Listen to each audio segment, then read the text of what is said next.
Hello guys, আসসালামু আলাইকুম। কেমন আছো? পড়াশোনা সেটা তো সবাই অনেক কম বেশি আমরা করি।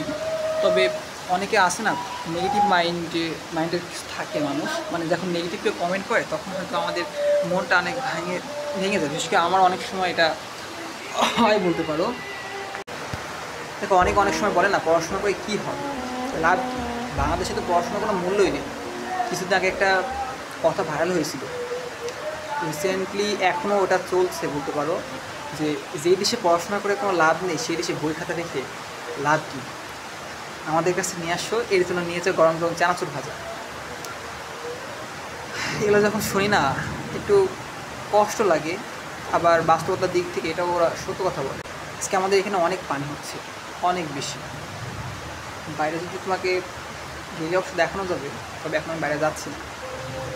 আমি এখানেই, আজকের মতো এখানেই বিদায় নিচ্ছি। দেখা হবে পরবর্তী কোনো ভিডিওতে। আজকের মতো ভালো থাকো, টাটা।